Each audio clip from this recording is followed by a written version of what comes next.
everybody. Good morning. I'm Mary Perry, and this over here or here. Hi, everybody. David Zen. And this over here is Mary Perry, and we are unscripted. Completely unscripted, almost like never before. You think that we keep raising that bar high about just how unscripted we can be? No, we just keep shattering that because we could be very, very unscripted. Well, good morning, Dave. It's a little chilly out there. Fall is in the air here in New England. Is that you into a joke? Nope. I realized that would have been a really good segue if I had one, but I don't have a fall into fall joke, although maybe a pun, but that's all I got for that. Oh my gosh. You know what? I was reading Sword Points this morning. For those of you who have not caught up on your Sword in the Spirit, it is Sword in the Spirit Day, right? Sword in the Spirit Day, right? Yeah.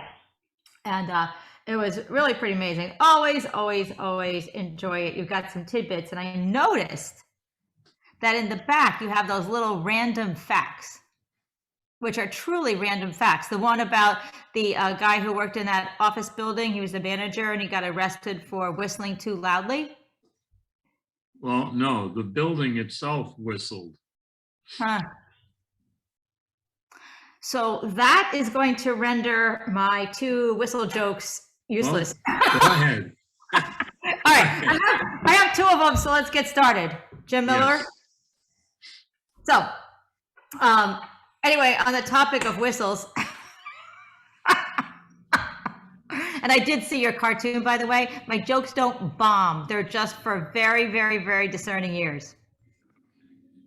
Very discerning ears. So just, or six. You could be Well, six. I didn't say that. It was a policeman. It was a policeman, yeah. Anyway, so I just wanted to know, like, I do think like whistles are pretty cool. So I didn't realize the building whistled. But anyway, the other day I bought a wooden whistle. Yep. But It wouldn't whistle. But it wouldn't whistle. So you know what I did after that? I bought a steel whistle. And you know what? It Steel wouldn't whistle. So I was like, oh my gosh, what is going on? So I bought a lead whistle. And do you know what? I don't know what. It's steel wouldn't let me whistle. Wouldn't let you whistle or whistle? Well, whistle. For you to say. Wait, but it still wouldn't let me whistle. Okay. Maybe you could edit that for me. All right. Well, anyway, I thought that was very fun, and I would ask everybody to take a look at your random facts. So they're really kind of interesting. I don't know where they come from or what the source is, but they're good. Wow, off to a fiery start today. Well, what your whistle while you get a chance to. Thank you, I will. Wow, that was exhausting. All right, we should look at the calendar because. Okay. So we have a big week coming up. We do. Actually, we just had a big week. Let's talk about that first. Wow, yeah. So I loved Father Joe's sermon on the second service on Sunday. Yep. A completely different direction. Completely. He called it Holy Chaos. And Sunday was probably our biggest service of the year. It's probably our biggest service in more than probably close to 2 years. Wow. Or at least before COVID hit. Yep. Biggest Sunday since Easter when we had 3 services. Right. So we had almost 70 people at 8 o'clock, which is kind of becoming our norm. Yep. The triple baptism, we had approximately 120 people. Wow. I think I needed the guy from the Muppets, who was it, Count Dracula or whatever. Yes, counting. He would have had his hands full counting our people, because we had people in the church, we had people downstairs in Crocker Hall, we had people in the nursery, we had people in Sunday school, we had people out on the front lawn taking care of children, and we had people going back and forth constantly. It was a lot of fun. It was a lot of fun. Amazing, great people too. Really, really, really, everybody is, but really, really lovely people. And it was so heartwarming to see those triple baptisms. And I agree with you. I thought Father Joe's sermon was incredible. If you have not listened to it, please do so. You can find it on our website or Facebook page. Yeah. Both the 8 and 10:30. You're right. They're very different. So listen to them both. Listen to them both. Really good. Really good. We're so blessed to have him be able to speak the word to us as he does. For sure. Yeah, that was. We have something coming up on Saturday, right? Yep. So Saturday at 6 p.m. we have our faithful homecoming. I think it's going to be a really wonderful turnout. So everybody, it's going to be a gorgeous fall night. So bundle up in a sweater, bring a blanket and a chair and an appetizer to share. And we're going to have a snack, maybe make a s'mores if you want. And we will have everything for s'mores there. But bring a little snack to share. And we're just going to sit around the bonfire, like talk, catch up, just take a breath, like really just take a breath and be with each other. And Father Joe will be there, and he's really anxious to spend some really good casual time. And the meadow is just always so beautiful. So that starts at 6 o'clock. Why don't you kind of walk us through what's going to happen? Yeah, sure. So 6 o'clock, bring an appetizer or a dessert, whatever you want to share. We're going to have a buffet table. You just come on in, plunk it down on the buffet table, bring your chair, kind of head toward where the bonfire area might be. Put your chair down. Then you're going to come through, grab a snack, go sit down. You can get back up and go make s'mores. And then we'll sit down. Patrick's going to play maybe 10 minutes, just some light praise music. He's not bringing out all the equipment, just I think him and the guitar. And then we're going to sit around the bonfire and just talk, just talk, or you can just sit and just take it all in and just be with other people. So really easy. Wrapping up by 7:30, and we'll get cleaned up and move on. So it's really going to be a nice, beautiful night, and just meant to be peaceful and to be together. So please do join us. It'll be fun to connect with the church family. Absolutely, because it's bringing all the services together, right? The 8, the 10:30. If you just come on Wednesdays because that works for you. If you're just doing a Bible study with us, bring a friend. Be together, see who might go to some other services, meet some new people, and bring whoever you like. There's plenty of room around the bonfire for everybody. So we don't even need to know you're coming. You can just come on in and just be part of it. So super casual, super easy. So looking forward to it. You'll be there, right, Mr. Zen? It's our coffee hours, which have been well attended outside, and the weather is pretty much held up for us. Yep. I had a good time at the second service coffee hour this past week, talking to Tony and Lisa, who are new to us within the last year. Yep. And 2 other families, was talking to them. Father Joe came over. And you can always find something in common with people. You can. You're right. One thing that I had in common with Tony and Lisa was I have twins that are in their 20s. Yep. My twins are not quite as young, but it reminded me of a story. I'm going to segue here, and this is a true story. Okay. All right. Thank you. So these were friends of my parents who had twin boys, and they were going out, so they hired a babysitter. And they gave the babysitter specific instructions that they are not to go in the kitchen and take cookies out of the cookie jar unless they ask permission. So everything was going fine, and the babysitter was sitting in the TV room watching TV, and she noticed it kind of got quiet. So she went out to the kitchen, and she found the 2 boys sitting on the kitchen counter with a cookie jar between them. One boy would put his hand in the jar and say, "May I have a cookie?" His twin brother would say, "Yes, you may." And the other twin would say, "May I have a cookie?" The other twin would say, "Yes, you may." So they were asking for permission. They were asking for permission. Oh, I love it. I love it. That is such a cute story. And you're right, you can find it. So wait, is that it? Yes, well, it's the joy of having twins. Yes, that is. And that is so cute. They have that very, very, very special bond. They think very much like that. So I love that. I love that. It's very, very special. Very, very special. And you're right. You can find something in common. It's always fun to kind of explore and find that thing that's in common with other people, you know, and it's beautiful.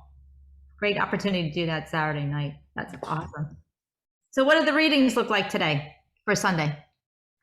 So the readings, and we kind of hit last week at the early service. Joe kind of went unscripted for the second service, but yes. What did we have? Salty discipleship. Yes. That was pretty spot on. So this week we have some interesting readings. We have the story of Job. Yep. Old Testament reading. And the letter to the Hebrews for the epistle is kind of really talking how the whole thing works out. You know, Jesus is the image of God, and the prophets have kind of predicted all this and how the worlds were made, and for a little while he's lower than the angels, and it's kind of through his death he like corrects everything. So it's kind of the moment where the whole story comes together. Yep. God's mercy shows. So you know, God's mercy or mercy's moment or something along those lines. Yep. The gospel, the first part is, well, the gospel is tricky because it talks a lot about divorce. So yep. These are hard sayings, or what is the phrase? It's certainly a just saying. Or maybe you just go just saying. Yeah. And then the other is welcome the child. So I know. Those three. Yeah. Fascinating. So. Can't wait to hear what he does. Those are good. Those are very, very interesting readings. Yeah, for sure. So then between services, we have illuminating the scriptures, the adult class. It's going along well. This week, Doc Crocker is continuing her series. And then for the middle 3 weeks of October, Dan Bacon is doing a special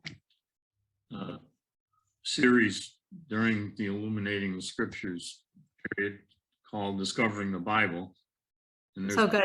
Word points on that, but that'll be an interesting program too. That really will. That really will. That would be great. You know, all those questions and things that you just don't know and don't know where to find the answers to. It sounds like that's going to be a perfect opportunity to do that in a safe environment too. Wonderful. Yay. If you like to cook, Tim Huber's What's Cooking St. Paul's will be back this week. Excellent. They're on their first, third, and fifth Sunday of the month schedule. Good. You know, when we can, we should definitely do a progressive dinner based on all those recipes he does every Sunday. You know, that would be so much fun.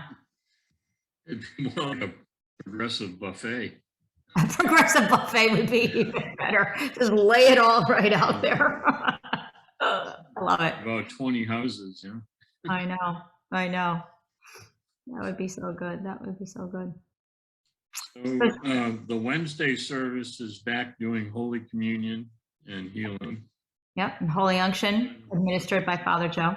So Joe has been back. That's been 2 weeks now, right? That he's done it? Just 1 week? 2 weeks. Yeah, 2 weeks. Yeah, and we can find you can find the sermon, the gospel reading, and the sermon by Father Joe on Facebook Live Wednesdays. Okay. You know, after 10 o'clock.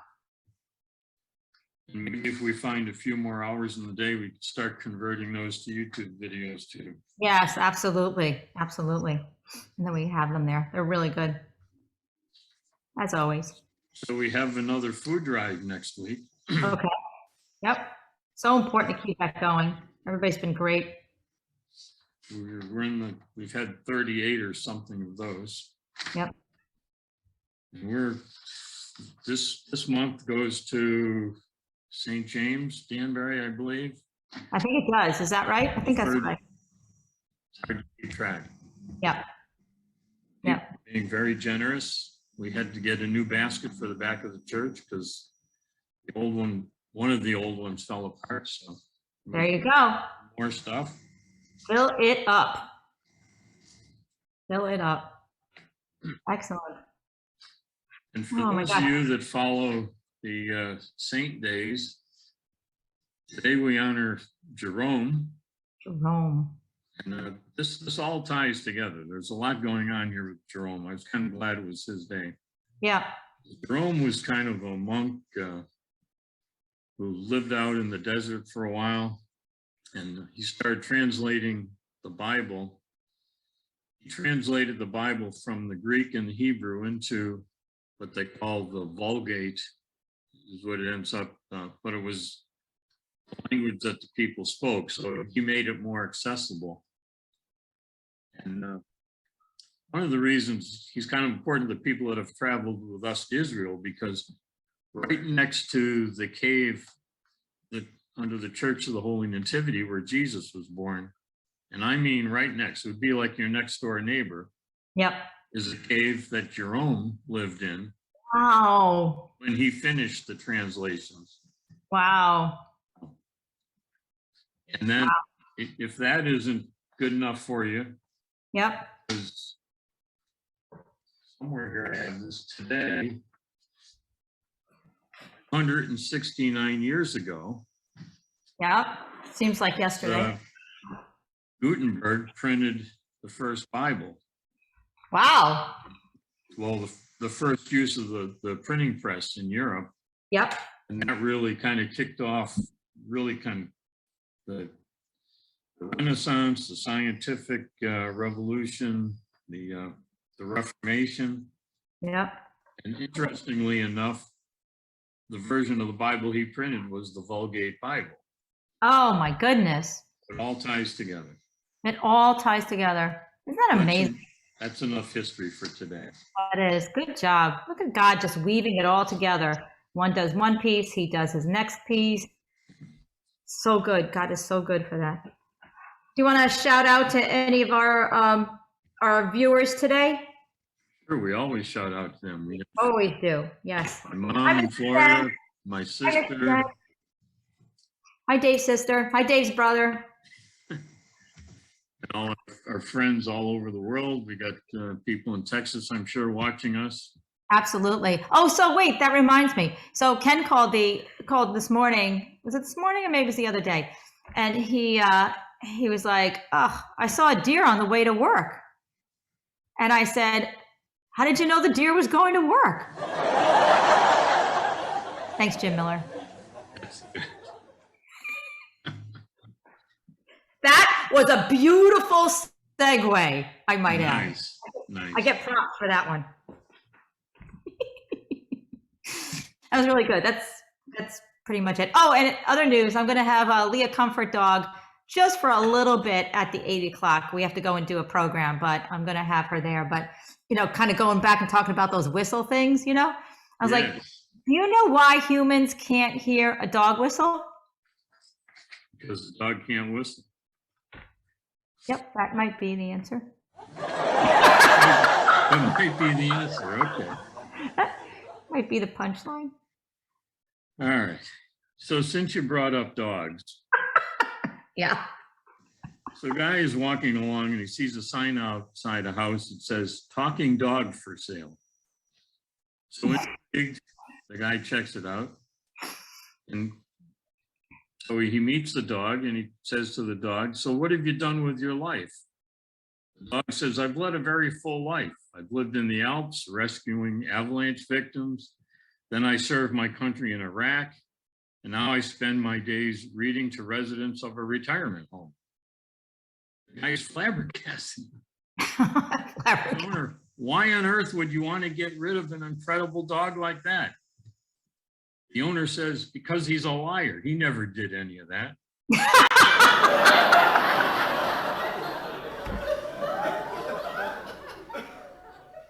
See, that's funny. That's funny. That is funny. I see where my mistake is. My mistake is setting up a question because you're pretty good at getting the answer, the punchline. I have to just tell a story with a surprising twist. Okay, got it. I got the formula now. Watch out, people. It takes a while. I'm catching on. Oh my gosh, it's such a big week, so much going on, such a great time of year to be together. So Everyone have a blessed week, and we'll see you on Saturday at Faithful Homecoming, and we'll see you on Sunday. Yep. Bye, guys. Bye all. Bye. Hold on, I gotta plug in. I'm about to go. Oh, that was so funny. I get the formula. Duh. Wait, did you stop recording? Stop recording. Sure.